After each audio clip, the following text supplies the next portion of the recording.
ನಮಸ್ಕಾರ. ಲೋಕಾಯುಕ್ತ ದಾಳಿ ಟಿವಿಗೆ ಸ್ವಾಗತ. ನಾನು ಗಾಯತ್. ಕಾಂಗ್ರೆಸ್ ಸರ್ಕಾರದ ಗ್ಯಾರಂಟಿ ಯೋಜನೆಗಳಲ್ಲಿ ಒಂದಾದ ಗೃಹಲಕ್ಷ್ಮಿ ಯೋಜನೆಗೆ ಸಂಬಂಧಿಸಿದಂತೆ ರಾಜ್ಯ ಸರ್ಕಾರವು ಈಗ ಮೇಜರ್ ಸರ್ಜರಿಗೆ ಮುಂದಾಗಿದೆ.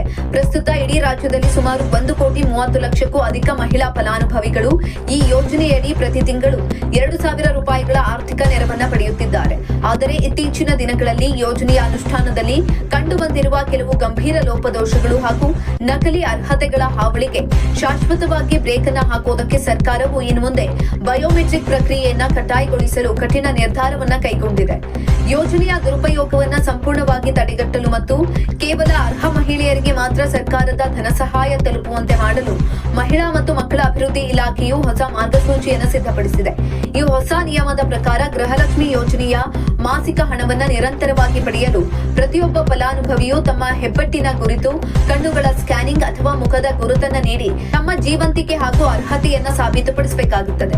ಫಲಾನುಭವಿಗಳ ಅನುಕೂಲಕ್ಕಾಗಿ ರಾಜ್ಯದಾದ್ಯಂತ ಇರುವ ಬೆಂಗಳೂರು 1, ಗ್ರಾಮ 1, ಕರ್ನಾಟಕ 1, ಬಾಪೂಜಿ ಸೇವಾ ಕೇಂದ್ರ ಅಥವಾ ಸಾಮಾನ್ಯ ಸೇವಾ ಕೇಂದ್ರಗಳಲ್ಲಿ ಈ ಬಯೋಮೆಟ್ರಿಕ್ ಪ್ರಕ್ರಿಯೆಯನ್ನ ಪೂರ್ಣಗೊಳಿಸಲು ಮುಕ್ತ ಅವಕಾಶವನ್ನ ಕಲ್ಪಿಸಲಾಗಿದೆ. ಈ ಪ್ರಕ್ರಿಯೆಗೆ ಒಳಪಡುವಾಗ ಪ್ರತಿಯೊಬ್ಬ ಮಹಿಳೆಯು ತಮ್ಮ ಆಧಾರ್ ಕಾರ್ಡ್ ಜೊತೆಗೆ ಮಹಿಳಾ ಮತ್ತು ಮಕ್ಕಳ ಅಭಿವೃದ್ಧಿ ಇಲಾಖೆಯು ಈ ಹಿಂದೆ ನೀಡಿರುವ ಗೃಹಲಕ್ಷ್ಮಿ ಗುರುತಿನ ಚೀಟಿಯನ್ನ ಕಡ್ಡಾಯವಾಗಿ ಸಲ್ಲಿಸಬೇಕಾಗುತ್ತದೆ. ಇದಲ್ಲದೆ ಫಲಾನುಭವಿಗಳು ಪರಿಶಿಷ್ಟ ಜಾತಿ ಅಥವಾ ಪರಿಶಿಷ್ಟ ಪಂಗಡದ ಸಮುದಾಯಕ್ಕೆ ಸೇರಿದವರಾಗಿದ್ದರೆ ತಮ್ಮ ಅಧಿಕೃತ ಜಾತಿ ಪ್ರಮಾಣ ಪತ್ರದಲ್ಲಿ ನಮೂದಾಗಿರುವ ಆರ್ಡಿ ಸಂಖ್ಯೆಯನ್ನ ಕಡ್ಡಾಯವಾಗಿ ನೀಡಬೇಕಾಗುತ್ತದೆ.